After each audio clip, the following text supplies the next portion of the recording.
मस्तिष्क आपके उपजाऊ मिट्टी की तरह है। जैसे कि बगीचे में आप किसी भी चीज़ को बोते हो तो उस मिट्टी का काम है कि आपके बोए गए चीज़ को वह फल के रूप में आपको दे, उसका पालन पोषण करे। वैसे ही हमारे दिमाग भी एक उपजाऊ मिट्टी की तरह होती है। आप इस उपजाऊ मिट्टी पे जिस प्रकार का भी बीज बोओगे, अगर आप सफलता का बीज बोओगे तो सफलता की फसल काटोगे, अगर आप अमीर होने का बीज बोओगे तो अमीर होने की फसल काटोगे, अगर आप गरीबी का बीज बोओगे तो गरीबी का फसल काटोगे। मेरा कहने का मतलब यह है दोस्तों कि अगर आप जिस तरह से आप अपने मस्तिष्क की प्रोग्रामिंग करते हो, अपने मस्तिष्क में संकल्प लेते हो, उसी तरह से आपका व्यवहार हो जाता है और उसी तरह से आपकी बॉडी लैंग्वेज काम करनी रहती है। याद रखिएगा कि अगर उपजाऊ मिट्टी में अगर आप खरपतवार बोओगे तो खरपतवार की फसल काटोगे, अगर आप नींबू बोओगे तो नींबू की फसल काटोगे, आम बोओगे तो आम की फसल काटोगे। ऐसा दुनिया में कोई सिस्टम नहीं आया है कि आपने बोया तो नींबू है और काटा आम है। याद रखिएगा कि हमारा यह मस्तिष्क पूरी तरह से उपजाऊ मिट्टी है। उपजाऊ मिट्टी को यह पता नहीं होता है कि आप क्या बो रहे हो, आप जो भी बोओगे उसका रिजल्ट आपको देगा। वैसे ही हमारा मस्तिष्क है। आप अपने मस्तिष्क में जिस प्रकार की भी प्रोग्रामिंग डालेंगे, जिस प्रकार से भी संकल्प करेंगे, वैसा ही आपका व्यवहार हो जाएगा। मैं पुनः आप लोग को यह बताना चाहता हूँ कि इन दिनों में चाहे आप सफलता के दिन हो, चाहे वो परीक्षा के दिन हो, चाहे आप किसी भी चीज़ में इंटरव्यू देने जा रहे हो, परीक्षा देने जा रहे हो, जिस चीज़ के लिए भी जा रहे हो, आपको अपने मस्तिष्क में प्रोग्रामिंग अच्छी रखनी चाहिए। भरोसा रखिएगा कि रिजल्ट हमेशा अच्छा ही आएगा। जब आप किसी से पूछते हैं कि मुझको लखपति बनना है, मुझे क्या करना चाहिए, वह आपको यह बोलता है कि आप प्रति माह 10-10 हज़ार रुपये आप जमा करिए, 10 महीने के बाद देखेंगे कि आप लखपति बन जाएंगे। अब यदि आप उससे यह पूछते हैं कि मैं 10 हज़ार कहाँ से लेके आऊँगा, तो वह यह बोलता है यह तो आपकी समस्या है, आप जानिए, मैंने तो आपको लखपति बनने का उपाय बता दीजिए है, अब आप जाने कि आपको 10 हज़ार कहाँ से लाना है। दूसरी परिभाषा में हम यह देखते हैं, आप बच्चा यह पूछता है कि मेरे को सफलता पाना है, मैं क्या करूँ। अब लोग यह बोलते हैं कि आपको सफलता पाना है तो आप सुबह शाम बढ़िया से मेहनत करो, दिन रात अच्छे पढ़ाई में लगो। तो यह बोलता है कि मेरा पढ़ाई में मन नहीं लगता, अब मैं क्या करूं। तो वह जवाब देता है ये तो आपकी समस्या है भाई, पढ़ाई में मन तो आपको ही लगाना है। हम यहाँ पर आपको एक उदाहरण के माध्यम से समझाएंगे कि आप अपने मन को किस प्रकार से काबू में रखेंगे और किस प्रकार से जो है आप अपने मन को अपने कंट्रोल में रख के जिस दिशा में जाना चाहते हैं उस दिशा में जाइए। याद रखिएगा दोस्तों, यह जो मैं उदाहरण बता रहा हूँ, यह सभी मन को एकाग्र करके आपकी जिस विषय पर, जिस भी स्थिति पर, जिस भी विषय में आप सफल होना चाहते हो उसमें अपना मन लगाइएगा। अब मैं आपको बताता हूँ कि आपको मन को किस प्रकार से एकाग्र करेंगे। एक बार एक राजा हुआ करता था। राजा ने अपने देश में अनाउंसमेंट करवाया, उसने यहाँ एक ढिंढोरा पिटवाया कि एक जो बकरी है उसको जो भी भरपेट खाना खिलवा देगा, भरपेट भोजन करवाएगा, उसको जो है मैं 10 हज़ार का इनाम दूंगा। यह बात सुन के जो है प्रजाएं जो है आने लगी और राजा की बकरी को लेके जाने लगी। जब कोई आदमी राजा की बकरी को लेके दिन भर जो है उस बकरी को पूरे जंगल में रोज घुमाता था, अच्छे अच्छे हरी हरी सब्जी खिलाता था, हरे हरे घास खिलाता था, और जब उसका पूरा पेट भर जाता था तो रात को जब सभा होती थी राजा की, उस समय उसको लाया जाता था। राजा जो है उस बकरी को हरी घास दिखाता था, वह बकरी दौड़े चले आता था हरी घास को खाने के लिए। राजा बोलता था कि तुम तो बोले थे कि भरपेट खिला के लाया हूँ, यहाँ पर देखो बकरी को मैं जैसे ही हरी घास दिखा रहा हूँ, फिर बकरी जो है पूँछ हिलाते हुए आ जा रहा है खाने के लिए। इसका मतलब यह है कि इसका पेट भरा नहीं है। ऐसे दिन चलते गए, कोई भी उस बकरी को जो है पेट को फुल नहीं कर पाता था। एक दिन यह बात एक साधु और महात्मा को पता चला। वह जो है राजा के पास गया, बोले कि आज मैं लेके जाऊंगा इस बकरी को, मैं खिलाऊंगा। वह जो है साधु उस बकरी को लेके जंगल में चला गया। जब वह बकरी को लेके जंगल में चला गया, बकरी जैसे ही घास खाने लगती थी, साधु उसको रब से पीछे से मारता था। जैसे ही बकरी घास खाती थी, रबारब उसको पीटता था। उसको उस दिन घास की जगह केवल उसको पिटाई मिलती गई। सुबह से शाम तक जैसे ही वो घास को खाने की कोशिश करता था, उसको धड़ से पीछे से जो है साधु उसको पिटाई करता था। शाम बीत गया और जो है वह बकरी को लेके राजा के पास में आता है। शाम को बकरी को राजा जो है हरी वाली घास दिखाता है, पर बकरी जैसे ही हरी घास को देखता है वह पीछे मुड़ के देखता है कहीं मुझको मार तो नहीं रहा है। राजा समझ में नहीं पाता कि यह किस तरह से, किसने क्या किया। उसने साधु से पूछा कि आपने इसको क्या किया दिन भर, कि यह जो है हरी जो घास को देख के आज तो खाने के लिए नहीं आ रही बल्कि आपकी ओर देख रही है। साधु ने बताया कि मैंने इसको दिन भर जो प्रक्रियाएं उसने किया, साधु ने उस चीज़ को जो है राजा के सामने प्रस्तुत किया। राजा ने उसको 10 हज़ार का इनाम दे दिया। तो हमारे इस जो संदेश से, बकरी और उस जो मार से यह संदेश जाता है कि हमारा जो दिमाग है वह दिन भर कहीं ना कहीं किसी न किसी तरफ से गुजरता रहता है। हमें विवेक रूपी क्षण से उस दिमाग को मेंटेन करके अपनी उस दिशा में लाना चाहिए, क्योंकि दिमाग का इतना तेज प्रवाह होता है कि उसको कोई नहीं रोक सकता है। आप सोचिए कि अगर आप अभी अपने दिमाग को आंख बंद करके अपने घर के द्वार पे ले जाइए तो आपका तुरंत, आप जहां कहीं भी हो, जिस जगह पे भी हो, आपको कोई रोक नहीं सकेगा, आपके मन को कोई रोक नहीं सकेगा और आपका मन आपके घर के उस दरवाजे के पास चला जाएगा। देखिए मन की स्थिति कितनी तीव्र होती है। अभी जैसे ही मैंने इस वर्ड का इस्तेमाल किया, आपका पूरा मन आपके घर की ओर चला गया है। मन को कोई नहीं पा सकता है, मन की थाह कोई नहीं पा सकता है। आपको चाहिए कि आप अपने मन को विवेक रूपी क्षण से उसको हर समय मारते रहिए और उसको सीधे राह पर चलने का आदेश देते रहिएगा। मेरा कहने का दोस्तों कि मन को एकाग्र करके जब आप अपनी किसी भी सफलता में जाएंगे, आप अपनी पढ़ाई लिखाई पे ध्यान देंगे मन को एकाग्र करके, तो सफलता आपकी कदम चूमेगी और आपको सफलता के द्वार पे जाने से कोई नहीं रोक पाएगा।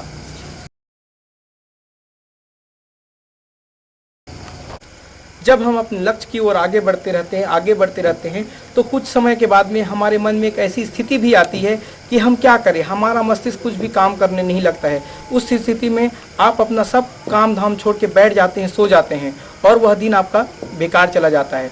मैं आपको एक ऐसा उपाय बता रहा हूं जिसके द्वारा आप अपने मस्तिष्क को अपने उसी लक्ष्य की ओर आगे बढ़ाते हुए जाएंगे। आपको याद होगा साथियों कि जब आप खाना खाते हैं तो अपने हाथ को धोते हैं, हाथ को साफ सफाई करते हैं, उसके बाद आप खाना खाते हैं, क्योंकि दिन भर कुछ न कुछ गंदगी आ जाती है। अब मैं सोचूंगा कि यह बोलूँगा कि आप उसी तरह से अपने मस्तिष्क को धोइए। आपके दिमाग में यह बात आएगा कि हाथ को तो हम साबुन से धो सकते हैं, पानी से धो सकते हैं, हम अपने मस्तिष्क को किससे धोएं? तो मैं आपको बताता हूँ कि आप अपने मस्तिष्क को किस प्रकार से धोगे। आप जब भी अपने लक्ष्य की ओर आगे बढ़ते रहेंगे और आपको ऐसा लगेगा कि आपका मस्तिष्क इधर उधर बह रहा है, तो आपको उस समय थोड़ा सा रुक के आप अपने उन पुराने दिनों को याद कीजिए, अपने उन अच्छे दिनों को याद कीजिए जब आप बहुत ही अच्छे विचार लेके आए थे, आपके आनंद के, आपकी खुशी के, आपके परिवार के, संगत के और आपके उन अच्छे पहलुओं को याद कीजिए। मेरा बोलने का मतलब है जैसे ही आप सकारात्मक पहलुओं को याद करेंगे, आपके मन में एक नया स्फूर्ति जगेगा, एक नया ताजगी जगेगा। आप सोचिए कभी कभी बैठे बैठे जब आप पुराने दिनों को याद करते हैं और सोचते हैं तो आपका मन ऑटोमेटिकली जो है वह अच्छे होने लगता है। आप मंद मुस्कुराने लगते हो, कुछ क्या दिन थे, कैसे दिन थे, इतना अच्छा लगा। आप अकेले में बैठ के अपनी खुशी का एहसास करते हो। वही एहसास जब आपका मस्तिष्क इधर उधर जाने लगे, आपका काम में मन नहीं लगने लगे, तो आप जैसे हम अपने हाथ को साबुन से धोते हैं, वैसे ही आप अपने मस्तिष्क के विचार को, अपने उन सकारात्मक चीज़ों को और अपने उन पुराने अच्छे दिनों को याद करके उसके द्वारा आप अपने मस्तिष्क को धोइए। जब जैसे ही आपके मस्तिष्क में ऊर्जा आ जाए, आप पुनः अपने लक्ष्य की ओर आगे बढ़ जाइए। इसी तरह से जैसे आप हाथ को धोते हैं, वैसे आप अपने मस्तिष्क को सकारात्मक पहलुओं से धोइए। याद रखिएगा, यह आपके लक्ष्य प्राप्ति करने में आपकी मदद करेगा।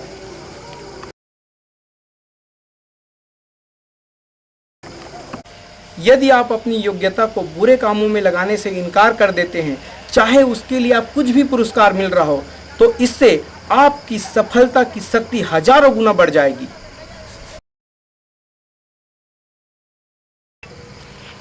जब आदमी अपनी सफलता के लक्ष्य की ओर आगे बढ़ता है, अपनी तरह से वह पूरी की पूरी तैयारी करता है, फिर भी उसको ऐसा लगता है कि मैं जिस तरह से तैयारी किया हूँ उस प्रकार से मुझको रिजल्ट नहीं मिला है। अब हम आपको बताते हैं कि आपकी कमी कहाँ पर होती है। देखिए, जब इंजन चलता है, भाप वाला इंजन चलता है, तो उसको भाप को पैदा करने के लिए पानी को खौलाना पड़ता है। ठंडे पानी से जो है वह जो है भाप नहीं उत्पन्न होता है। जब आप उसको खौलाते हैं और जब खौलाना शुरू भी करते हैं, उस समय जब वह 210 डिग्री तक पहुंचता है तब भी भाप नहीं बनता है, 200 तक पहुंचता है तब भी भाप नहीं बनता है। जब तक पानी खौलते खौलते 212 डिग्री फ़ारेनहाइट तक नहीं पहुंचता है, तब तक वह भाप नहीं बनता है, और जब भाप बनेगा तभी इंजन जो है चलता है। आप अपनी तैयारी को, जैसे कि भाप बनने के लिए पानी में 212 डिग्री फ़ारेनहाइट की ज़रूरत होती है, वैसे ही आप अपने लक्ष्य को प्राप्त करने के लिए अपनी तैयारी को 212 डिग्री फ़ारेनहाइट तक ले जाइए। मेरा कहने का मतलब है कि आप अपनी तैयारी में इस तरह से जुड़ जाइए, इस तरह से आप अपनी तैयारी में भिड़ जाइए कि आप लक्ष्य की ओर आगे बढ़ते जाएंगे, लक्ष्य की ओर आगे बढ़ते जाएंगे। याद रखिएगा दोस्तों, जैसे कि पानी को भाप बनाने के लिए 212 डिग्री फ़ारेनहाइट की ज़रूरत होती है। केवल खौलने से या 200 से या 210 से वह भाप नहीं बनता है। वैसे ही यदि आप अपनी तैयारी को सामान्य तरीके से करते जाएंगे तो वह जो है आपको अपनी लक्ष्य की ओर नहीं ले जाता है। और आप अपने लक्ष्य को यदि प्राप्त करना चाहते हैं तो उसमें पूरी तरह से आप डूब जाइए। जैसे पानी में भाप बनने के लिए 212 डिग्री फ़ारेनहाइट चाहिए, वैसे ही आप अपने लक्ष्य को उस 212 डिग्री फ़ारेनहाइट तक ले जाने के लिए अपने आप को उन तैयारी में जुटो दीजिए।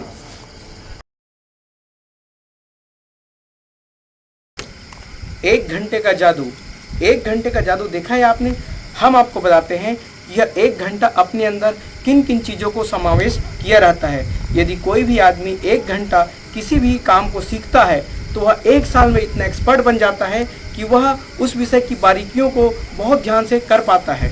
यदि कोई विद्यार्थी या कोई भी व्यक्ति किसी भी विषय को 1 घंटे अगर लगातार पढ़े, ध्यान से पढ़े, तो अगर मान लो वह एक दिन में 10 पेज पढ़ता है तो आप सोचिए और देखिए और समझ भी जाइए, आप गुणा भाग लगा लीजिए कि वह 1 वर्ष में लगभग 3650 पृष्ठ पढ़ डालता है। आप देखिए, अगर कोई भी व्यक्ति किसी भी फर्म में काम करता है और 1 घंटा एक्स्ट्रा काम यदि वह करता है तो 1 महीने में वह इतना पैसा कमा लेता है कि अपने लिए, अपने बच्चों के लिए किताब, कॉपी, पेन और कुछ कपड़े आसानी से और बहुत अच्छे तरीके से खर्च पा सकता है।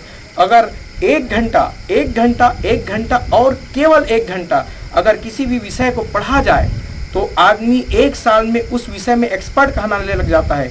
दोस्तों देखिए, यह 1 घंटा अपने अंदर क्या समाये हुए हैं। आप देखिए, आपके जीवन में जो प्रतिदिन गुजरते हैं, आप उन प्रतिदिन में कितने ही घंटे ऐसे ही बर्बाद कर देते हैं। जब 1 घंटे में यह शक्ति है कि 1 घंटे आपके जीवन में ये परिवर्तन ला सकता है, तो सोचिए आपके जीवन में कितने घंटे हैं। यदि आप उन घंटों को अच्छे कामों में लगाएंगे तो आपकी उपलब्धि, आपका लक्ष्य कहीं नहीं जाएगा और आपको अपनी मंजिल अवश्य मिलेगी।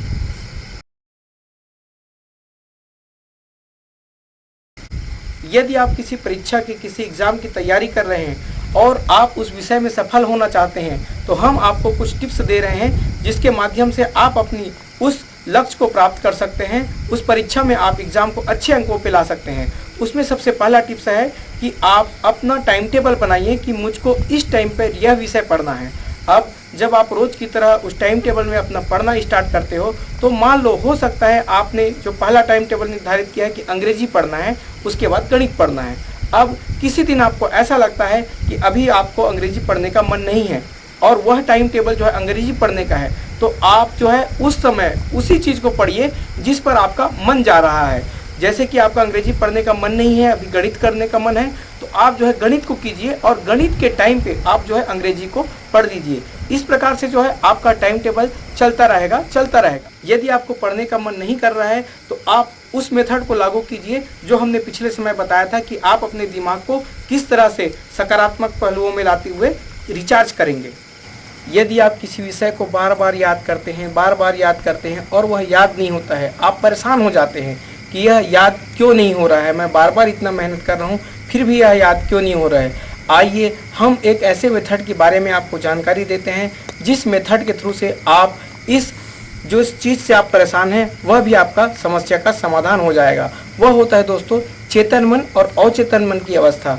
अब आपको यह बताते हैं कि चेतन मन और अचेतन मन क्या होता है। देखिए, आप जब कंप्यूटर में या फिर टेलीविज़न पे आप किसी चीज़ का विज्ञापन देखते हैं, बार बार उसका विज्ञापन देखते हैं, और जब आप किसी दुकानदार के पास में जाते हैं और उस प्रोडक्ट को खरीदना चाहते हैं तो आपने विज्ञापन में जिस प्रोडक्ट को देखा है उसी प्रोडक्ट का नाम आपके मुंह से आ जाता है और आप अनायास ही उस प्रोडक्ट को खरीद लेते हैं। यह होता है दोस्तों अचेतन मन।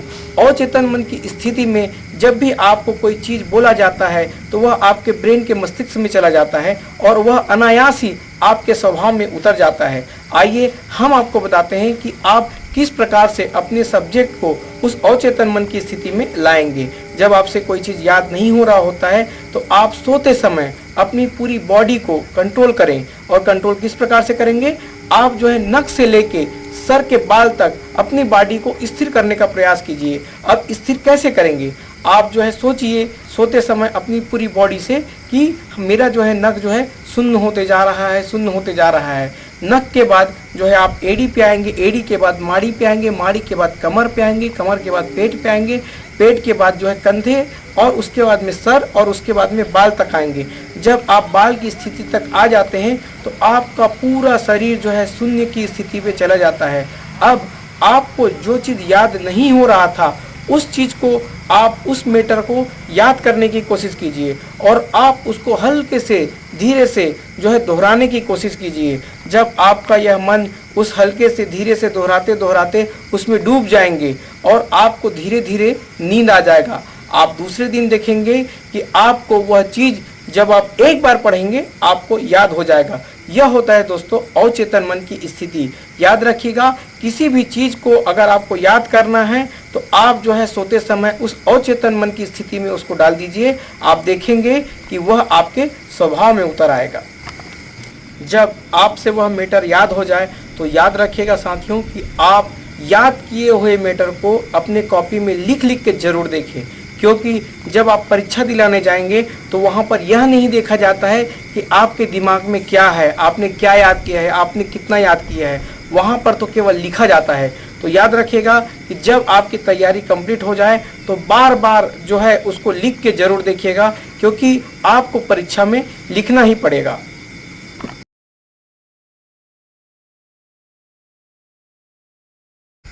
इस पूरी दुनिया में देखिए कि सब आदमी जो है एक ही समान दिखाई देता है। सबके नाक, कान, पैर एक ही प्रकार के होते हैं, उनकी बनावट एक ही होती है। फिर सभी लोग सफल क्यों नहीं होते हैं?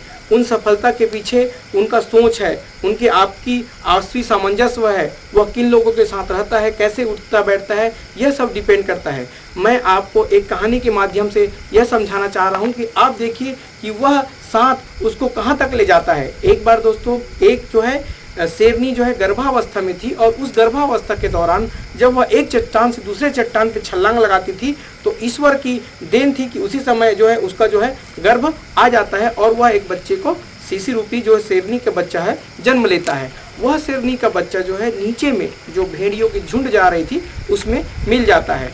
भेड़िए का झुंड में जब वह मिल जाता है तो उसी भेड़ियों में एक माँ थी जो उस बच्चे को देख के बहुत ही लालायित हो जाती है और उसको वह पालने लग जाती है। वह जो शेर है वह भेड़ियों के साथ पलने लगता है। धीरे धीरे जो है बड़ा होते जाता है, बड़ा होते जाता है। शेर तो शेर रहता है, उसकी बनावट तो अलग रहती है भेड़ियों से। लेकिन देखिए जब भेड़े लोग उन शेर को देखते थे तो ऐसा लगता था कि ईश्वर की कृपा दृष्टि रहती है, कोई कोई का शरीर ऐसा हो जाता है। इस तरह से वह प्रक्रिया चलते रहती है। शेर का बच्चा भी उन भेड़ों के साथ रह के मिमियाने लगता है, भेड़ों के बीच में ऐसा जो है घसीट घसीट के चलने लगता है। एक दिन अचानक क्या होता है कि जब इन लोग चल रहे होते हैं जंगल में, शेर का जो बच्चा भेड़ियों के साथ रह के भेड़ियों की तरह जो व्यवहार करने लगता है वह भी उनके साथ में चलने लग जाता है। और उसके बाद में जब वो जंगल में जाते रहते हैं तो उधर से एक शेर उस बहुत सारा दहाड़ मारता है। जैसे ही शेर की दहाड़ को सुनता है सब भेड़िया जो है आपस में भागने लग जाते हैं। लेकिन वह शेर के बच्चा जो है वह भी भागने लग जाता है। शेर देख के वह हैरान हो जाता है कि यह शेर का बच्चा भेड़ियों के साथ में कैसे भाग रहा है। वह जैसे तैसे जाके वह बूढ़ा शेर उस बच्चे रूपी शेर को जो कि यौवन अवस्था में आ चुका रहता है उसको पकड़ता है। जैसे ही वह शेर को पकड़ता है वह शेर जो है बोलता है भेड़ियों की तरह कि मुझे छोड़ दो, मुझे जाने दो, मेरे सब साथी उधर है। वह भेड़िया और जो आगे निकल जाए रहते हैं भेड़िया उनके साथ जाने की वह जिद करने लगता है। बूढ़ा शेर जो है उस शेर को पकड़ता है और जैसे तैसे उसको लेके जो है वह तालाब के किनारे लेके आता है। तालाब के किनारे वह जो बूढ़ा शेर है और वह जो यौवन शेर है जो भेड़ियों के साथ था वह दोनों अपने आप को उस तालाब में देखता है तो देखता है कि दोनों की बनावट तो एक है, फिर मैं कैसे भेड़ियों के साथ आदमी जाने लग जाता है। उनके अंदर से एक आवाज़ उत्पन्न होती है, उनको यह एहसास दिलाया लगता है कि तुम तो जंगल के राजा हो, तुम तो शेर हो, तुम इन भेड़ियों के साथ में क्यों घूम रहे हो। वैसे ही दोस्तों मैं आपको यह दिखाना चाह रहा हूँ, यह सिखाना चाह रहा हूँ कि आप भी आदमी हैं, आप भी इंसान हैं, आपके अंदर भी वो सब क्षमता है जो एक सफल लोगों के अंदर क्षमता होती है। बस याद रखिए दोस्तों, आपकी ज़रूरत है आपके सोच की। आप अपने सोच में परिवर्तन लाइए। आप भी इस जमाने के शेर हैं और उन सभी सफल आदमियों की तरह आप भी उन सफलता के काम कर सकते हैं।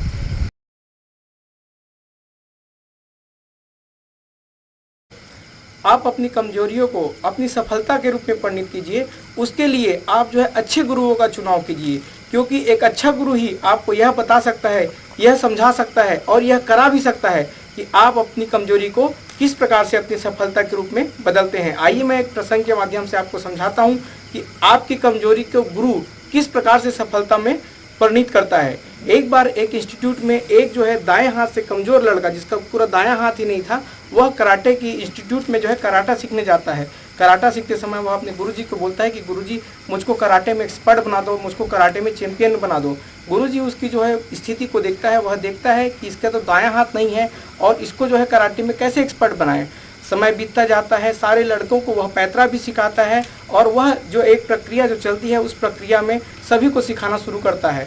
और उसी के साथ साथ इस दाएं हाथ से जो अपंग जो लड़का था, जिसका दायां हाथ भी नहीं था, उसको भी वह जो है सारे जो है पैतरा सिखाया जाता है।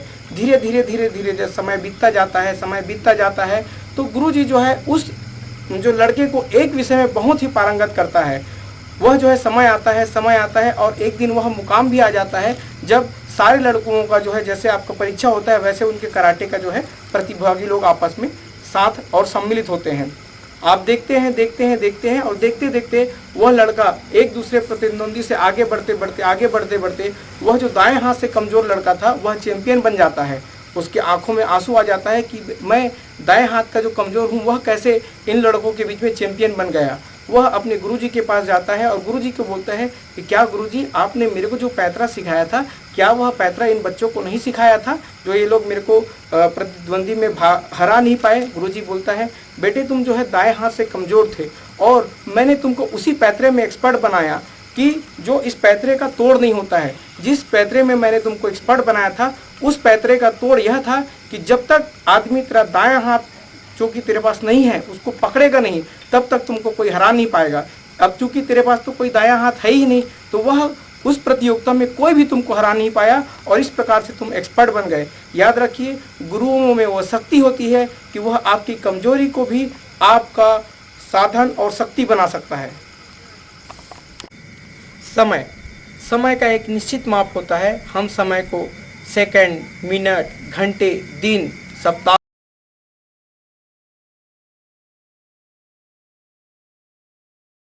महीने, वर्ष और शताब्दी के रूप में जो है देखते हैं और जानते हैं। लेकिन मैं यहाँ पर समय के उस अंश को, उस माप को आपके ओर ध्यान आकर्षित करना चाहता हूँ जो समय की दृष्टि से तो आपको लगता है कि वह 5 मिनट है, लेकिन प्रभाव की दृष्टि में उसमें लाखों गुना अधिक अपने आप में समाये हुए हैं। और वह है समय की सघनता। आपने पौराणिक कथाओं में कई ऋषि मुनियों के जीवन परिचय के बारे में पढ़ा होगा। उसमें से जो है तुलसीदास, गौतम बुद्ध, वाल्मीकि, ऐसे कई ऋषि मुनि हैं जिसके एक क्षण में जो है जीवन का सब कुछ बदल जाता है।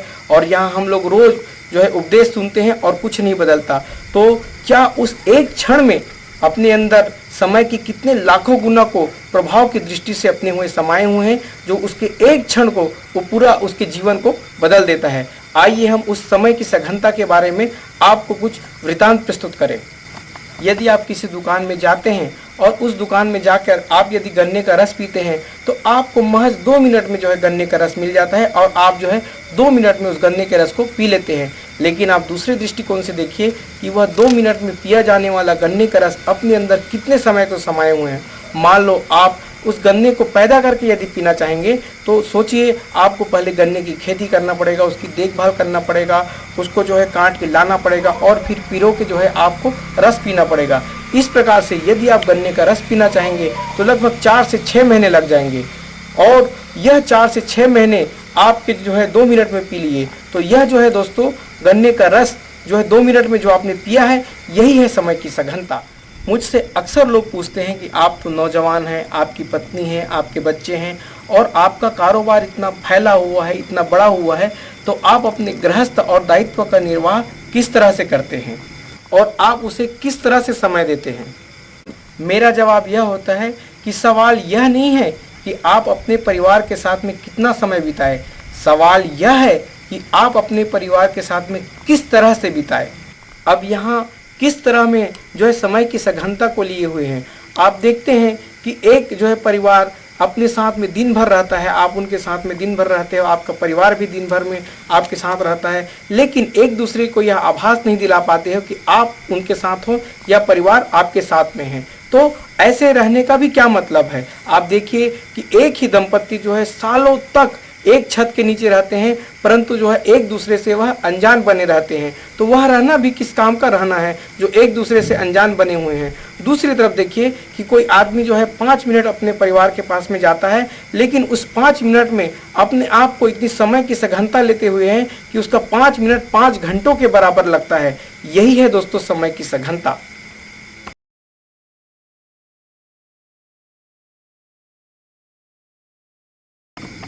याद रखिए, रिश्ते बनाने में बहुत लंबे समय लगते हैं और कई लंबे समय का जब दौर गुजरता है, आपसी सामंजस्य बैठता है, तब उस रिश्तों में प्रगाढ़ता आती है। लेकिन हमारी एक छोटी सी नासमझी उस लंबे समय के रिश्ते को एक पल में ख़त्म कर देती है। तो हमें उन बातों को प्रश्रय ही नहीं देना चाहिए जिन बातों से हमारा रिश्ता ख़त्म हो। लोगों को जो है हमेशा ज़्यादा देने के बारे में सोचना चाहिए कि आप उससे कितना ज़्यादा से ज़्यादा दे सकते हो, और कभी अपने मन में निस्वार्थ भावना से यह कभी ऐसा नहीं लाना चाहिए कि वह मुझे क्या देगा। आप जो है ज़्यादा से ज़्यादा दीजिए, ऑटोमेटिकली जो है वह किसी न किसी माध्यम से आपको कई गुना होकर मिलेगी। मुझको याद है वह दिन, एक बार क्या हुआ, मैं गुरुजी के पास में अपनी बिजनेस की समस्या को लेकर कि गुरुजी मेरा बिजनेस को अच्छे से आगे बढ़ाना चाहता हूँ, उसके लिए मैं क्या करूँ। गुरुजी ने मुझसे पूछा कि तुम्हारे घर में तुम्हारी माँ है? मैंने बोला हाँ गुरुजी, मेरे घर में मेरी माँ है। फिर गुरुजी ने पूछा कि तुम्हारी माँ बर्तन मांजने के लिए किस चीज़ का उपयोग करती है? मैंने कहा कि गुरुजी मेरी माँ बर्तन मांजने के लिए राख का उपयोग करती है। फिर गुरुजी ने पूछा कि जब तुम आग को जलाते हो, तुम्हारे यहाँ घर में खाना पकती है, तो राख जो है ऑटोमेटिकली पैदा हो जाती है और उससे जो है तुम्हारी माँ जो है बर्तन मांजती है। क्या तुम लोग राख को बनाने के लिए आग जलाते हो कि खाना को बनाने के लिए आग जलाते हो? मैंने गुरुजी को बताया कि हम लोग जो है खाना को बनाने के लिए आग जलाते हैं। तो गुरुजी ने कहा कि राख ऑटोमेटिकली बन जाता है। वैसे ही तुम अपने काम को करते रहो, खाना बनाने का काम तुम करते रहो, राख ऑटोमेटिकली बनेगा। मेरे कहने का मतलब यह है दोस्तों कि आप जो है अपना कार्य करते रहिए, अपना कार्य करते रहिए, आप देखेंगे सफलता आपके कदम चूमेगी।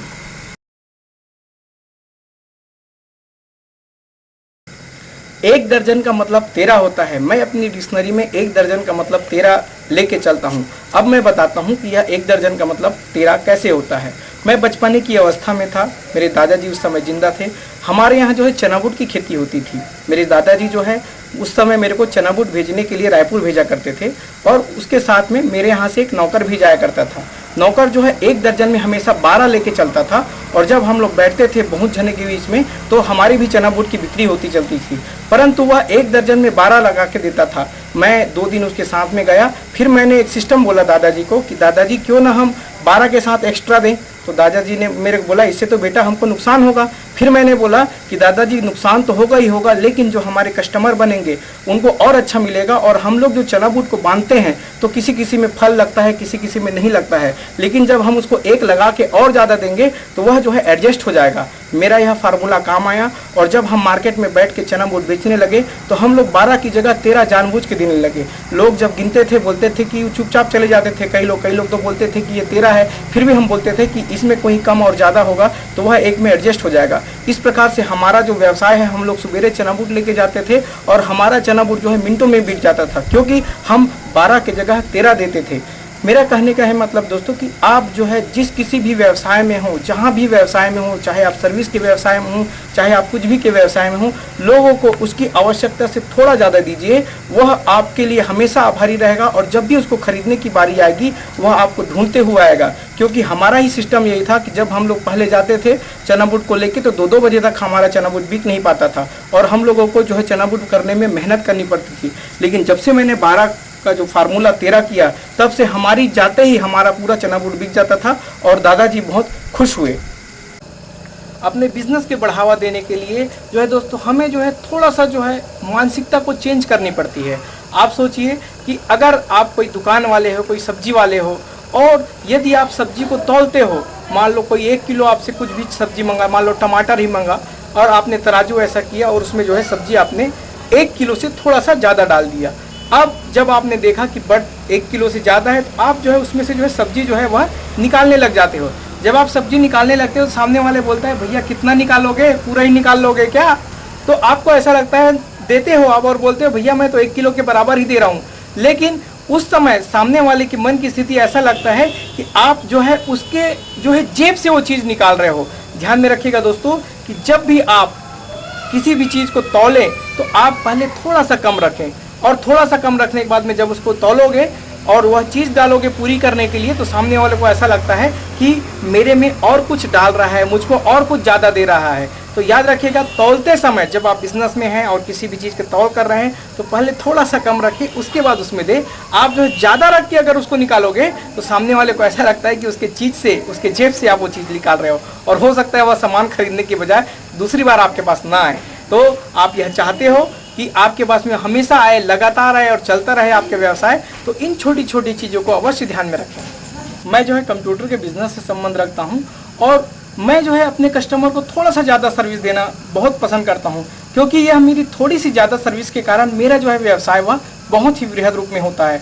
मैं देखता हूं, मैं देखते गया हूं, यह मेरे साथ खुद का प्रैक्टिकल गुजरा है। जब मैं किसी को कंप्यूटर बेचता हूं, कंप्यूटर बेचने के 1 सप्ताह बाद या 10 दिन के बाद मैं उसको अवश्य फ़ोन करता हूं कि आपका कंप्यूटर कैसे चल रहा है, आपके कंप्यूटर में कोई प्रॉब्लम तो नहीं है। वह जो है बहुत खुश होता है। याद रखिएगा, आपको अपने व्यवसाय को जब भी बढ़ावा देना है तो आप जो है उस प्रोडक्ट को बेचने के बाद में अवश्य उससे टेलीफोन से बात करें। इससे उसको ऐसा लगता है कि आप जो है उसकी ध्यान रख रहे हैं, और वह अपने आसपास के पड़ोसियों की भी बताता है कि उसकी सर्विस बहुत अच्छी है। आप किसी भी काम को थोड़ा सा भी अगर ज़्यादा उसको सर्विस दे देंगे तो इससे जो है आपके व्यवसाय दिन दुगुनी और रात चौगुनी तरक्की करेगी।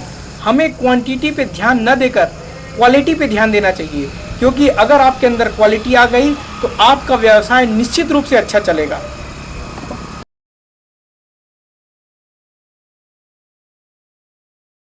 किसी भी आदमी को हमें उसके मेहनत से महरूम नहीं करना चाहिए, क्योंकि यदि हम उसको उसके मेहनत से महरूम करते हैं तो वह अपने आप में स्ट्रांग नहीं बन पाता है, और जिस लक्ष्य पे, जिस ऊंचाई पे वह जाना चाहता है वह वहाँ पर नहीं पहुँच पाता है। मैं एक प्रसंग के माध्यम से इस चीज़ को आपको बताना चाहूँगा।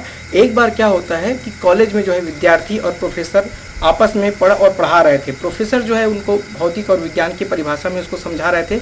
उस समय जो है विज्ञान के सारे जो विद्यार्थी है एक टेबल पे बैठे हुए होते हैं, एक टेबल को घेर के, और वहाँ पर जो है एक कोसा का जो है एक रहता है, कोसे के अंदर कीड़ा रहता है। वह अपने विद्यार्थियों के समझाता है कि देखो बेटे, जब इस कोसे से जब ये कीड़ा बाहर निकलता है तो इसको कुतरन की तरह काटते हुए वह बाहर निकलता है, और इस समय उसको बहुत बहुत बहुत अधिक तकलीफ होती है। उसके बाद में देखना, यह थोड़ी देर में जो है कोसे से जो है कीड़ा बाहर निकल आएगा करके वह जो है चला जाता है उस रूम से, और उन विद्यार्थी लोग जो है वह कोसे को देखने लगते हैं। थोड़ी देर के बाद में जैसे ही सर ने बोला था उस स्थिति में आती है, थोड़ा थोड़ा करके जो है कीड़ा जो है उस कोसे से बाहर आने लगता है। और चूंकि सर ने यह बताया था कि जिस समय कोसा से कीड़ा बाहर आता है उस समय उसको बहुत तकलीफ होती है, उसमें से एक विद्यार्थी यह सोचा कि कीड़े को तकलीफ हो रही है करके, और उसने कोसे को काट कर उस कीड़े को बाहर निकाल दिया। थोड़ी देर के बाद में जो है वह प्रोफेसर आता है और वह पूछता है कि यह क्या हुआ। तो चूंकि वह लड़का बोलता है कि सर आपने तो बोला था कि इस जब कोसे से जब कीड़ा निकलेगा उस समय से बहुत तकलीफ होगी, तो मैं इसकी तकलीफ को देख के इसको काट के बाहर निकाल दिया। प्रोफेसर बोलता है बेटे, तुमने इसको बाहर निकालना जरूर है, तुमने इसके ऊपर दया जरूर दिखाई है, पर तुमने इसको इसके परिश्रम से महरूम करके इसकी जान ले लिया।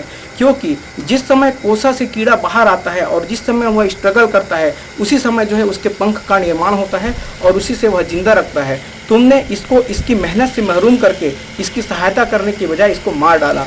मेरा कहने का मतलब है दोस्तों, आदमी को उनके परिश्रम करने देना चाहिए, क्योंकि उन्हीं के परिश्रम से जो है वह आगे बढ़ता है। जब आप किसी आदमी को देखते हो कि वह तो रातों रात में जो है एक बहुत ही प्रसिद्ध आदमी बन गया है, आपको लगता है कि वह रातों रात में प्रसिद्ध आदमी बना है या उसकी शख्सियत बहुत अच्छी है, परंतु ऐसा नहीं होता है दोस्तों। आप उसके जो है प्रसिद्ध आदमी के जो है आप दूसरे पार्ट को देखिए कि उसने कितना मेहनत किया है, कितना परिश्रम किया है, तब वह इस मुकाम तक आया है। आप देखते होंगे घी जब बनता है तो वह 1 मिनट में नहीं बनता है। सबसे पहले जो है दूध को जो है मिलाया जाता है और उसको खटाई में मिला के सबसे पहले उसको दही बनाया जाता है। दही को जब मथा जाता है तब उससे जो है मठा प्राप्त होता है और उसी मठे से एक मक्खन निकलता है। जब उस मक्खन को आग में तपवाया जाता है और उसको जब बहुत सारे आग में तपवाया जाता है, जब वह तेल के रूप में घी बनता है, तो घी जैसे कि 1 मिनट में नहीं बनता है, वैसा भी कोई भी प्रसिद्ध आदमी 1 मिनट में प्रसिद्ध नहीं होता है। उसके पीछे उसके बहुत सारे परिश्रम लगे हुए होते हैं।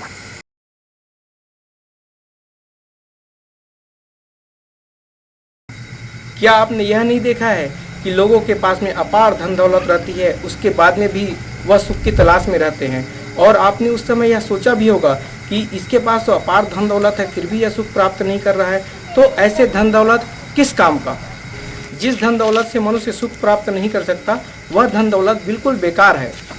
आपने देखा होगा कि बहुत से धनी लोग किसी किसी समय में बहुत ही विश्वास के और जिम्मेदारी के पद पे रहते हैं।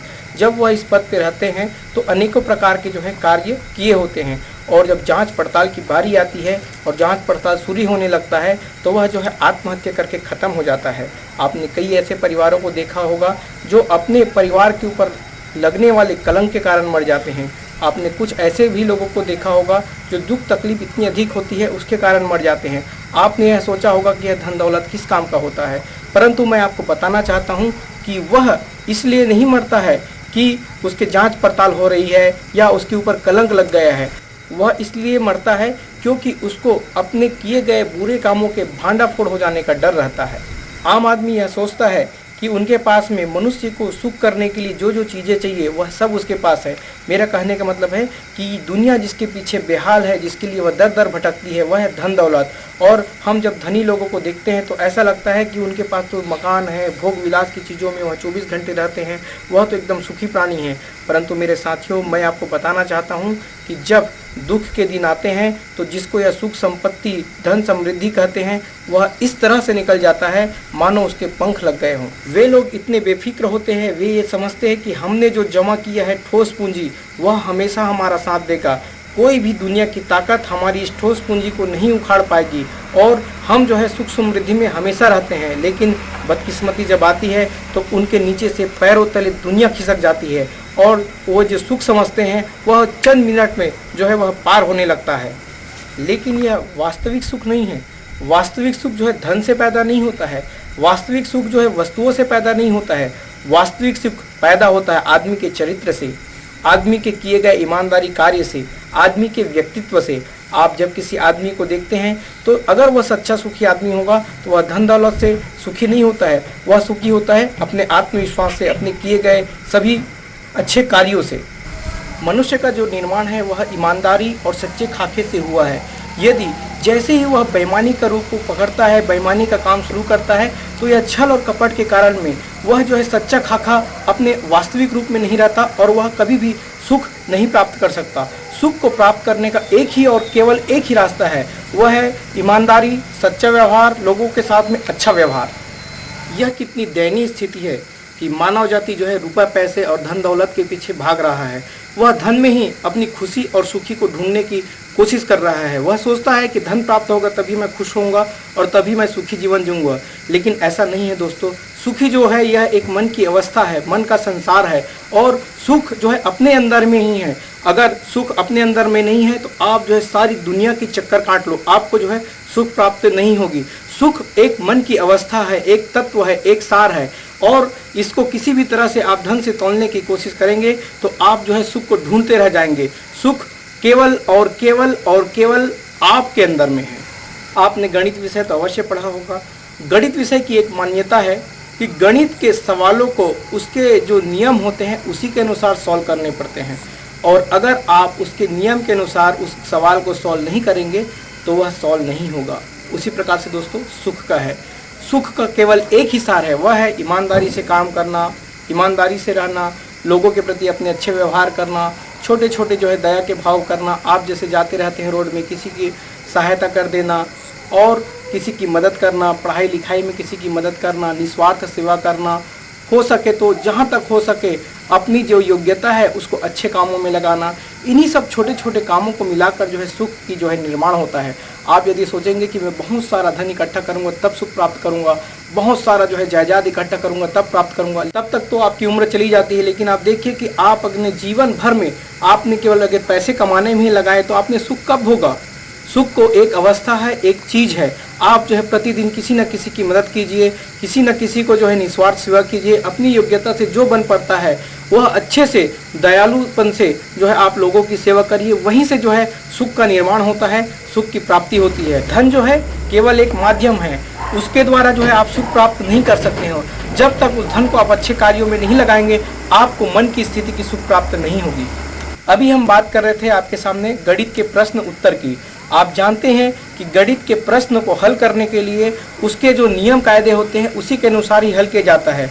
अगर सारी दुनिया ये मान ले कि इसके उत्तर को प्राप्त करने का दूसरा तरीका है तो यह संभव नहीं है। उसी प्रकार से होता है दोस्तों सुखी का। अगर आप सुखी जीवन चाहते हैं, अगर आप सुखी और खुशी होना चाहते हैं, तो उसका केवल और केवल एक ही रास्ता है कि आपको जो है ईमानदारी से कार्य करने पड़ेंगे। आपको जो है लोगों के प्रति सद्भावना रखनी पड़ेगी और आपको जो है हमेशा लोगों के जो है सहायता के लिए तत्पर रहना पड़ेगा। तभी आप जो है सच्चे सुख की प्राप्ति कर सकते हैं। आज इंसान अपने दुख से उतना दुखी नहीं है जितना पड़ोसी के सुख से है, और वह देखता है कि पड़ोसी ज़्यादा सुखी है तो वह और दुखी हो जाता है। इस संबंध में मैं आपको एक प्रसंग की व्याख्या कर रहा हूँ। एक आदमी जो है भगवान से जो है वरदान मांगता है कि हे भगवान, मुझको जिस क्षण जो भी मांगू वह मिल जाए। भगवान बोलता है तथास्तु, पर एक शर्त है, बोले कि तुम जिस क्षण जितना जो भी मांगोगे वह तुमको मिलेगा, लेकिन तुम्हारे सामने वाले पड़ोसी को वह दुगुना मिल जाएगा। वह जो है चला आता है अपने घर में, उस बातों को वह ध्यान नहीं देता है और फिर वह अपने यहाँ जो है वरदान के अनुसार जो है विनती करता है कि हे भगवान, मेरे यहाँ जो है 2 बोरी गेहूँ आ जाए। देखते हैं सामने वाले का जो है 4 बोरी गेहूँ आ गया। उससे वह थोड़ा दुखी होने लगता है, वह ध्यान पे नहीं जाता है ज़्यादा बात। फिर बोलता है कि हे भगवान, मेरा जो घर है 1 मंजिल का बन जाए। देखता है कि सामने वाले का तो 2 मंजिला घर बन गया और वह जो है अब दुखी होने लग जाता है और वह ईर्ष्या का भाव उत्पन्न हो जाता है। फिर वह बोलता है, अब उसमें द्वेषपन उत्पन्न हो जाती है। बोलता है वरदान में कि हे भगवान, मेरे घर के सामने 1 गड्ढे हो जाए। तो सबने पूछा कि उसको 1 गड्ढे क्यों मांग रहे हो? भगवान ने पूछा, बोलता है कि सामने में मेरे 1 गड्ढे होंगे तो उसके तो 2 गड्ढे होंगे ताकि वो गिरेगा, हपटेगा, उससे भी उसको संतुष्टि नहीं मिलती है। फिर वह बोलता है कि हे भगवान, मेरा 1 आँख फूट जाए। बोले क्यों? सामने वाले का दोनों आँख तो फूटे, इससे भी उसको संतुष्टि नहीं मिलती है। फिर वह बोलता है कि हे भगवान, मुझको अधमरा कर दे। बोले अधमरा क्यों? बोले अधमरा इसलिए कि सामने वाला को पूरा तो मरेगा।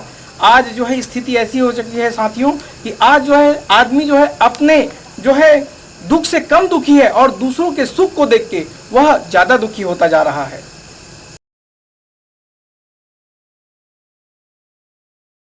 पैसा जो है हर काम की कीमत नहीं होता है। आप देखते हैं कि माँ बाप जो है अपने बच्चों की परवरिश इस उम्मीद से नहीं करते हैं कि उसे जो है बाद में पैसा मिलेगा। पैसा हर चीज़ की वैल्यू नहीं होती है।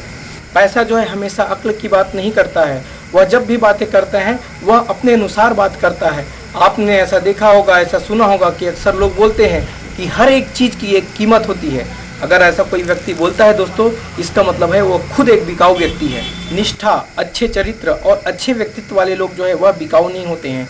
आप देखते हैं कि पैसे के बल पे आप सब कुछ को खरीदने की कोशिश करते हैं, परंतु आप खुद भी जानते हैं कि पैसे से आप जो है पेन तो खरीद सकते हैं पर अच्छी लिखावट नहीं खरीद सकते। आप पैसे से अच्छा बिस्तर खरीद सकते हैं, महंगे से महंगा आप जो है बिस्तर खरीद सकते हैं पर नींद नहीं खरीद सकते। अगर आपका स्वास्थ्य खराब है तो पैसे से आप बहुत महंगी से महंगी दवाई खरीद सकते हैं परंतु स्वास्थ्य प्राप्त नहीं कर सकते। पैसा जो है महंगे से महंगी घड़ी खरीद सकता है परंतु समय नहीं खरीद सकता। पैसे से आप महंगे से महंगे अच्छे से अच्छा खाना खरीद सकते हो मगर भूख नहीं खरीद सकते। पैसे से आप जो है महंगी से महंगी किताब खरीद सकते हो परंतु ज्ञान नहीं खरीद सकते। आज जो है यदि आपके पास में दिमाग है तो आप जो है दिमाग से पैसे उत्पन्न कर सकते हो, काम करके, व्यवस्था करके और जैसे भी है बिजनेस करके। परंतु दोस्तों, अगर आपके पास में पैसा है और आप सोचोगे कि मैं इसे दिमाग उत्पन्न कर लूँगा तो ऐसा नहीं हो सकता। आप जो है पैसे से जो है अपना दिमाग उत्पन्न नहीं कर सकते हैं। करोड़पति आदमी 1 लाख लोगों को करोड़पति नहीं बना सकता परंतु शिक्षित आदमी 1 लाख लोगों को शिक्षित कर सकता है। आदमी जब किसी कार्य को करता है तो उसको घमंड ऑटोमेटिकली हो जाता है और आए दिन जो है वह अपने किए गए कामों पे थोड़ा सा उत्साहित होता है और थोड़ा सा अभिमान सबको होने लगता है। सोचो, हम लोग थोड़ी थोड़ी चीज़ों को बनाते हैं तो हमको इतना अभिमान होता है। आज देखिए कि अगर हम कोई कंप्यूटर के बारे में जाते हैं, कंप्यूटर बनाते हैं तो बोलते हैं कि इससे जो है एक लेटेस्ट मॉडल आएगा, इससे जो है एक लेटेस्ट मॉडल आएगा। तो इस लेटेस्ट का मॉडल का मतलब होता है कि जो अभी जो बना था उसकी कुछ कमियां थी, उस कमियों को इस नए मॉडल पे पूरा किया जाएगा। आदमी जो है अभी तक कोई भी चीज़ को कंप्लीट नहीं बना पाया है, वह हमेशा लेटेस्ट की खोज में रहता है। लेकिन ईश्वर रूपी यह जो मानव शरीर बना है, यह 100 साल भी वही है और आज भी वही है, और इसका अभी कोई लेटेस्ट मॉडल नहीं आया है। यह शुरू से अंत तक यह लेटेस्ट ही है। तो सोचो कि हम थोड़ा सा चीज़ बनाते हैं तो हमको कितना गुमान होता है। तो इस जो शरीर रूपी जो भगवान ईश्वर ने बनाया है ब्रह्मा, उसको भी गुमान हो जाता है। एक बार जो है ब्रह्मा जी को जो है वह गुमान हो जाता है कि अगर मैं इस मनुष्य रूपी जो मैं यहाँ पे जो बनाया हूँ, अगर मैं इसको छोड़ दूँ बनाना, तो जो है विष्णु जी, जिसको पालनहार है जो विष्णु जी है, वह मेरे को दोबारा बुलाएगा, और वो जो है यह सोचता है कि मेरे अलावा इसको कोई नहीं बना पाएगा। परंतु यह तो प्रभु की लीला है। विष्णु जी के पास में ब्रह्मा जी जाते हैं, बोलते हैं कि अब मेरे बहुत दिन हो गए काम करते करते, मैं इस काम को छोड़ना चाहता हूँ। विष्णु जी उसको 2-3 बार समझाते हैं कि नहीं, आप काम मत छोड़िए, करिए, परंतु उसके अंदर तो अभिमान आ जाया रहता है ब्रह्मा जी के अंदर में। वह बोलता है नहीं, मैं छोड़ना ही चाहता हूँ, बोलता है। फिर वह जो है अपना इस्तीफा जो है विष्णु जी को देख के जो है आगे निकल जाता है। वह सोचता है कि मेरे को 1 दिन 2 दिन के बाद में विष्णु जी जरूर बुलाएंगे, पर विष्णु जी की एक कृपा होती है। एक ऐसा ही एक और प्रसंग उसमें आ जाता है। वह जब छोड़ के चले जाता है, जाते रहता है, तो वह देखता है थोड़ी दूर जाने के बाद में कि बहुत दूर ऊँट, लंबे जो है ऊँट पे जो है बहुत सारे लोग, बूढ़े बूढ़े लोग एक ऊँट पे जो है बैठ के आते रहते हैं। उसको वह देखता है, जो इस्तीफा दे के जो ब्रह्मा जी जाया रहता है, वह देखता है कि ऊँटों की लंबी जो है दूरी है। वहाँ पे जो सामने वाला ऊँट में जो बूढ़ा आदमी आया रहता है, उनसे पूछता है कि ये लंबी दूरी किसके लिए है। तो वह जो उस ऊँट पे जो बूढ़ा आदमी बैठा रहता है, वह बोलता है कि अभी अभी विश्वसनीय सूत्रों से हमको पता चला है कि एक ब्रह्मा ने जो है अभी इस्तीफा दिया है, और उसी ब्रह्मा के जगह पे ये सारे ब्रह्मा, जो पुराने ब्रह्मा लोग हैं, वह जा रहे हैं। बोले क्यों जा रहे हैं? बोले क्योंकि यही गलती उन्होंने कुछ साल पहले किए थे और रिटायर हो गए हैं, और आज तक जो है वह लंबी लाइन खड़ी हुई है। ब्रह्मा जी को उसका एहसास होता है और वह पुनः काम पे आ जाता है। तो ब्रह्मा जी पुनः अपने काम में वापस आ जाता है। दोस्तों, हमें जो है अपने छोटे छोटे कार्यों पे कभी घमंड नहीं करना चाहिए। यह तो ईश्वर की कृपा है। ईश्वर जिसे चाहे उसे बढ़ाई देता है। ईश्वर जिसे चाहे उसे बढ़ाई देता है, और आंखों की 2 नोक से सारा संसार दिखाई देता है। नजरिया, दोस्तों, हमारा नजरिया जैसे ही रहेगा, हमारी सोच भी उसी प्रकार से आती है। हम आपको यह बताते हैं कि नजरिया के माध्यम से लोगों की सोच कैसे बदलती है। आप जो है किसी भी एक खूबसूरत लड़की के एक जगह बिठा दीजिए, अब देखिए लोगों का नजरिया कैसे बदलता है। उस खूबसूरत लड़की को देखा और कोई डॉक्टर आया उसको देखने के लिए कि आप इसके बारे में कुछ विचार उत्पन्न कीजिए या कुछ बताइए इसके बारे में, तो वह डॉक्टर देखेगा उस लड़की को तो बोलेगा कि इसमें ये बीमारी है, इसका ये चीज़ कमी है, इसके ब्लड में ऐसा है, जो भी है वह जो है लड़की को देख के अपनी डॉक्टरी के अनुसार से वह उसको बताने लगेगा। अब डॉक्टरी को हटा दीजिए, फिर एक जो है ज्योतिष को लेके आइए। ज्योतिष जो है उस लड़की को देखेगा, तो ज्योतिष जब उस लड़की को देखेगा तो उसके बारे में उस बोलेगा इसकी रेखा ऐसा है, इसके भाग्य की रेखा इसकी ऐसे है, इसके मस्तक की रेखा ये बता रहा है, इस प्रकार से वह बात करेगा। किसी टेलर को बुलाएं तो टेलर जो है वह जो कपड़ा पहने रहेगा उसके बारे में बताएगा, यह इस प्रकार से है, ऐसा है, वैसा है। इसी प्रकार से अगर किसी साधु को बुलाया जाए तो साधु उसको देखेगा, बोले अरे ये लड़की इतनी सुंदर है तो इसको बनाने वाला कितना सुंदर होगा। मेरा कहने का मतलब है दोस्तों कि लड़की एक है, लेकिन जो देखने वाले जो फील्ड के आदमी के अनुसार से उसकी नज़रिया बदल जाती है।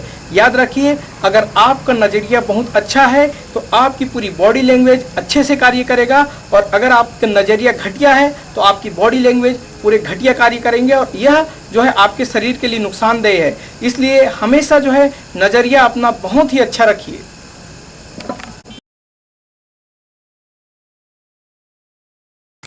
दोस्तों, हर आदमी जो है स्वस्थ रहना चाहता है, और ईश्वर करे कि आप और आपका परिवार सभी स्वस्थ रहे।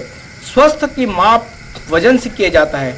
आइए हम आपको अपने स्वास्थ्य को किस प्रकार से आप तौलेंगे, आप अपना खुद परीक्षण कीजिए, आप कितने स्वस्थ हैं, इस बारे में हम आपको एक जानकारी देते हैं। आपका वजन कितना कम है, कितना ज़्यादा है, यह निर्धारित करने का एक बहुत ही लोकप्रिय साधन है बॉडी मास इंडेक्स।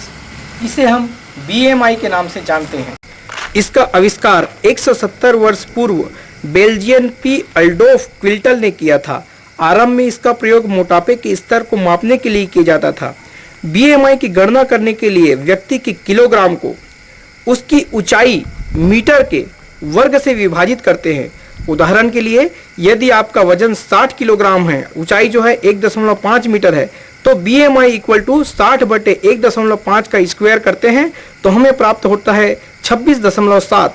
सामान्य व्यक्ति का BMI 18.5 से 25 के बीच होना चाहिए। 18.5 से कम का BMI कम वजन का घोतक होता है तथा 25 से अधिक BMI अधिक वजन का संकेत देते हैं।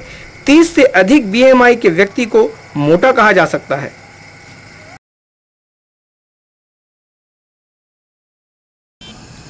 एक बार की बात है दोस्तों, हम जो है अपनी गाड़ी पे जो है रायपुर की तरफ से आ रहे थे, एक शहर से दूसरी तरफ जा रहे थे। वहाँ पे जो है हमको एक ट्रैफिक पुलिस वाला मिला। ट्रैफिक पुलिस वाले ने जो है हम लोग को अपनी गाड़ी की कागजात मांगी। हम बहुत ही एकदम कि हमारे पास तो सब कुछ है करके जो है हम गाड़ी की कागजात, अपने ड्राइविंग लाइसेंस सब कुछ दिखाते हैं, RTO से संबंधित जितनी चीज़ है वो दिखाते हैं। पुलिस वाला हमसे पूछता है कि इंश्योरेंस कहाँ है इसका।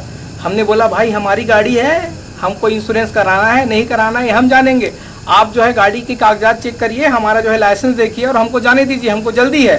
पुलिस बोला देखिए आपकी गाड़ी पे कोई इंश्योरेंस नहीं हुआ है, आपको जो है जुर्माना भरना पड़ेगा। हमने तो उस समय जैसे भी करके जुर्माना जो भी था वो भरा और आगे निकल गए। फिर हमने देखा कि आखिर गाड़ी की इंश्योरेंस क्यों ज़रूरी है। अब यहाँ दोस्तों कि जब हम इंश्योरेंस में आते हैं, गाड़ी के इंश्योरेंस क्यों ज़रूरी है, हम सोचते हैं कि हमारी मर्जी है हम क्यों इंश्योरेंस कराएं। इस संबंध में मैं आपको कुछ तथ्य अवगत कराना चाहता हूँ। गाड़ी की जो है दोस्तों दो इंश्योरेंस होती है, एक होती है फर्स्ट पार्टी इंश्योरेंस और दूसरा होता है थर्ड पार्टी इंश्योरेंस। मैं आपको बताना चाहता हूँ कि फर्स्ट पार्टी इंश्योरेंस क्या होती है। जैसे कि आप गाड़ी में हैं, गाड़ी आपकी जा रही है और आपकी गाड़ी से खुदा न करे, ईश्वर न करे किसी की टक्कर हो जाए, और यदि टक्कर हो जाती है तो अब वहाँ पे देखो दोनों को नुकसान होता है। एक तो वह जिसको आपने टक्कर दिया और एक आपकी जो गाड़ी की डैमेज होती है। उसके बाद में काम शुरू होता है दोस्तों इंश्योरेंस का। उस स्थिति में यदि उसने क्लेम किया सामने वाले ने तो वह जो है भरपाई इंश्योरेंस करेगी, और अगर आपकी गाड़ी को भी किसी प्रकार का डैमेज हुआ तो आपकी जो है वह भी भरपाई जो है बीमा कंपनी करेगी। इस प्रकार से जो है दोस्तों फर्स्ट पार्टी इंश्योरेंस होता है। फर्स्ट पार्टी इंश्योरेंस में जो है आपका जो है सामने वाले की भी भरपाई करता है और आपकी खुद की भी, वह जो आपकी जो नुकसान हुआ है उसकी भी भरपाई करता है। लेकिन आजकल जो है फर्स्ट इंश्योरेंस में थोड़ी सी रकम ज़्यादा पटानी पड़ती है, इसलिए लोग जो है थर्ड पार्टी इंश्योरेंस करते हैं। अब बताता हूँ यह थर्ड पार्टी इंश्योरेंस क्या है। आप जो है अपनी गाड़ी से जा रहे हैं और किसी को भी आपने ठोकर मार दिया, आपकी गाड़ी से कोई एक्सीडेंट हो गया। अब वह एक्सीडेंटल आदमी हो सकता है वह लखपति हो, करोड़पति हो, अरबपति हो, तो अगर वह क्लेम किया, आपको मान लो कि आपने बहुत ही प्रसिद्ध आदमी को ठोक दिया और उसने आपके ऊपर क्लेम कर दिया 2-3 करोड़ रुपए का। अब आप तो 2-3 करोड़ है नहीं, तो आप तो फंस गए बुरी तरीके से। तो ऐसी स्थिति में जो है थर्ड पार्टी अगर आप इंश्योरेंस किए रहेंगे तो उसकी इंश्योरेंस की भरपाई जो है वह कंपनी करेगी। आप देखते हैं कि फर्स्ट पार्टी इंश्योरेंस में आपका भी भरपाई कर रहा है और जो एक्सीडेंट हो रहा है उसकी भी भरपाई कर रहा है। बट थर्ड पार्टी इंश्योरेंस में कि अगर आपके द्वारा किसी प्रकार का एक्सीडेंट हो जाता है और आपके पास में पैसे नहीं रहते हैं उसके भुगतान करने की, तो उसका भुगतान जो है थर्ड पार्टी का अगर आपने किया है तो उसका भुगतान बीमा कंपनी करती है। भविष्य की अनिश्चितताओं को दूर करने के लिए हमारे सामने एक ऑप्शन होता है इंश्योरेंस का। साथियों, इंश्योरेंस एक ऐसी आग्रह की विषय वस्तु है जिसके द्वारा हम अपनी भविष्य की अनिश्चितताओं को दूर करते हैं। मैं अक्सर देखता हूं कि इंसान जो है जब कमाने लग जाता है उसकी पारिवारिक स्थिति बहुत अच्छी रहती है, उनके बच्चों की पढ़ाई बहुत अच्छे स्कूल में होते रहता है और उनका जो है जीवन स्तर बहुत अच्छा रहता है, और इस प्रकार से उसका जो है जीवन की डोर जो है आगे चलने लगती है। धीरे धीरे ऐसा दिन भी आता है कि आदमी जो है किसी दुर्घटनावश अपनी जो है मृत्यु को प्राप्त हो जाता है, और उस स्थिति में वह फिर जो स्टैंडर्ड से जो जीवन यापन करते रहता है उसमें अनिश्चितता का दौर आ जाता है। उस स्थिति में यदि वह इंश्योरेंस कराया हो, इसी अनिश्चितता की दौर को दूर करने के लिए जो है इंश्योरेंस हमारी मदद करता है। आइए देखते हैं कि हम इंश्योरेंस कब, क्यों और कहाँ करवाएं। इंश्योरेंस जब भी करवाएं तो जो है आप अपने संबंधित जो भी इंश्योरेंस के एजेंट है या आप इंश्योरेंस के ऑफिस में चले जाइए जो आपके नज़दीक में है, वहाँ जाके आप जो है इंश्योरेंस के संबंध में पूरी जानकारी लीजिए कि कंपनी कौन सी है, कंपनी क्या है, कंपनी का पिछला परफॉर्मेंस कैसा है, और सबसे पहले आप ये देखिए कि वह IRDA से प्रमाणित है कि नहीं है। आप जो है यह सब बातों को निश्चित कर लें और उसके बाद ही जो है आप अपना इंश्योरेंस कराएं। जब भी आप इंश्योरेंस करवाएं उस समय जो है आप अपनी भविष्य की आवश्यकताओं को अवश्य ध्यान में रखें कि आप जो है अपने बच्चे को किस लेवल पे, किस स्टैंडर्ड पे आप पढ़ाना चाहते हो, आप अपने बच्चों को क्या बनाना चाहते हो, अभी उनके खर्चे क्या है, और जो है 15 साल बाद में उनकी जो है महंगाई जब बढ़ जाएंगे तब उनके खर्चे कैसे होंगे। आपको जो है अपनी बच्चों के शादी ब्याह के लिए जो है इंश्योरेंस की आवश्यकता होती है, ताकि आप जो है धीरे धीरे आज जो जमा आप करते हो वह जो है एक पूंजी के रूप में आपको मिलता है। भारत जो है दोस्तों यह गरीबी, अमीरी और सबसे अमीरी का देश है। यहाँ पर सभी प्रकार के लोग रहते हैं। आप देखते हैं भारत की आबादी के जितने भी परसेंटेज लोग जो पढ़ते हैं, आप देखते हैं कुछ लोग जो है स्कूलों की पढ़ाई करते हैं, कुछ कॉलेज की पढ़ाई करते हैं, और कुछ लोग जो है व्यावसायिक पढ़ाई करते हैं। व्यावसायिक पढ़ाई का मतलब होता है दोस्तों टेक्निकल पढ़ाई, जैसे कि कोई टेक्निकल इंजीनियर बनता है, कोई डॉक्टर बनता है, कोई वकील बनता है, इस प्रकार की जो है पढ़ाई करता है। लेकिन आप देखते हैं कि देश की पूरी आबादी में से केवल 15% लोग ही जो है व्यावसायिक परीक्षा में जो है बैठते हैं, और वह जो है उनका जो है भविष्य हमेशा उज्जवल ही रहता है ज़्यादातर लोगों का। अब आप देखते हैं यह चाहते हैं कि आपका बच्चा भी, उसका भी भविष्य उज्जवल हो। इसके लिए जो है दोस्तों आपके बच्चे की पढ़ाई के लिए आपको जो है व्यावसायिक पढ़ाई चुनना चाहिए, जिसके लिए आने वाले समय में खर्चों का जो है अंबार लग जाता है पढ़ाई के दौरान। उसी पर खर्चों की दूर करने के लिए हमें अपने बच्चों की पढ़ाई का इंश्योरेंस अवश्य करा लेना चाहिए। आपका बच्चा जब छोटा हो तो आप जो है उनकी एक दिशा निर्देश कर दीजिए, और अपने रकम से, जो आमदनी की रकम होती है उससे थोड़ी थोड़ी रकम जमा करेंगे, तो यह जो है 15 साल 20 साल जो भी आपकी अवधि बताया रहेगा आपका एजेंट, उसके अनुसार से आपके लिए यह बहुत बड़ी रकम हो जाती है, और इंश्योरेंस कंपनी हर महीने आपके बच्चों की पढ़ाई के लिए व्यवस्था कर देती है। जब भी आप इंश्योरेंस करवाएं उस समय जो है आप अपनी आमदनी को अवश्य ध्यान में रखें कि आज आपकी आमदनी क्या है और आपका आज जीवन स्तर क्या है। अगर आप रहे या ना रहे, अगर आपने इंश्योरेंस करवा दिए और भविष्य में आपके साथ में कोई दुर्घटना घट जाती है तो आपके बाद आपका परिवार बहुत अच्छे से जीवन गुजारा करे। इस प्रकार से आप जो है इंश्योरेंस को महत्व दीजिए। आप जो है इंश्योरेंस अब कितने रकम की करवाएं, इस चीज़ के बारे में विचार करते हैं तो आप सोचिए आपकी जितनी भी आमदनी होगी उससे जो है आप 20 गुना जो है इंश्योरेंस का रकम अवश्य करवाएं, क्योंकि उस रकम पे आपका जो है रहे या न रहे किसी प्रकार की अगर जोखिम आ जाती है तो इंश्योरेंस कंपनी आपकी जो है परिवार की आर्थिक मदद करती है।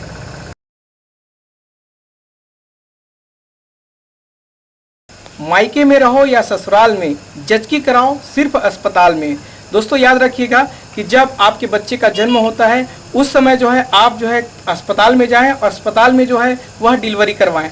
जैसे ही बच्चे का जन्म होता है तो आप जो है उसको जो है पोलियो से संबंधित जो है खुराक दें, और जो है टीकाकरण की पूरी जो है जानकारी अपने वहाँ जो भी नर्स, एनएम या जो भी स्वास्थ्य के अधिकारी है उनसे ले। आप जिस गांव में, शहर में या कस्बे में जहां भी रह रहे होंगे वहां पर जाके संबंधित अधिकारियों से जो है अपने बच्चे का जन्म तिथि का प्रमाण पत्र अवश्य लेवे, क्योंकि यह प्रमाण पत्र जब आपका बच्चा स्कूल में जाएगा या अन्य किसी भी शासकीय कार्यकर्ता में जाएगा या अन्य किसी शासकीय कामों में जाएगा उस समय जो है आपसे आपके बच्चे की सर्टिफिकेट मांगा जाएगा और वह जो है प्रमाणिक सर्टिफिकेट मांगा जाएगा। इस प्रकार से जो है दोस्तों आपको जो है अपने बच्चे का नामकरण का जन्म तिथि का प्रमाण पत्र अवश्य लेना चाहिए, यह कानूनन जरूरी है। समय समय पे जब आपके बच्चे का जन्म होता है और पोलियो की जो है खुराक शुरू होती है उस समय 3 महीने, 6 महीने, 9 महीने इस प्रकार से बहुत सारी जो है आपको टीका जो है बच्चे के स्वास्थ्य के लिए वह लगवाते रहना चाहिए, जिसके बारे में आपका जब बच्चे का जन्म होता है उस समय कार्ड दिया जाता है और आपको उस कार्ड के अनुसार से सारे टीकाकरण कराइए। इस टीकाकरण से जो है आपके बच्चे में जो है रोगों से लड़ने की जो है क्षमता आ जाती है और आपका बच्चा हमेशा स्वस्थ रहता है। जब आप किसी को किराए पे देते हो, अपने घर को किराए पे देते हो, उस समय आप जो है उसके बारे में पूरी जानकारी ले लें और हो सके तो आप जो है अपने नज़दीक के थाने में जाएं। वहाँ पे जो है किराएदार के संबंध में एक जो है प्रोफार्मा रहता है, उस प्रोफार्मे को उससे भरवा ले और उसको जो है जमा कर ले, क्योंकि आज जो है किराएदारों से जो है घटती अपराधे जो है रुकने का नाम नहीं ले रहा है। और यदि हम थोड़ा सा भी अपने सजगता का परिचय दे, सज्जनता का परिचय दे तो बहुत सारे अपराध जो है ऑटोमेटिकली रुक जाएंगे और आप जो है अनचाहे परेशानी से बच जाएंगे। यदि आपने किसी भी किराएदार को रखा है और यदि वह किसी प्रकार का वह जुर्म करता है और वह भाग जाता है तो आपने अगर कोई पुलिस को जानकारी नहीं दिया है तो आप फंस जाते हैं और ज़बरदस्ती जो है आपको जो है पुलिस ले जाती है और आपको जो है पुलिस के चक्कर काटने पड़ते हैं। इसलिए याद रखिएगा कि किसी भी प्रकार का किराया अपने घर का यदि देना है तो आप जो है संबंधित थाने पे जाके उसकी पूरी सूचना अवश्य दें। इससे जो है आप आने वाली परेशानियों से बच सकेंगे। और हो सके आपको लगता है कि उस आदमी की पृष्ठभूमि खराब है तो ज़्यादा बेहतर होगा कि आप उसको किराए में न दें।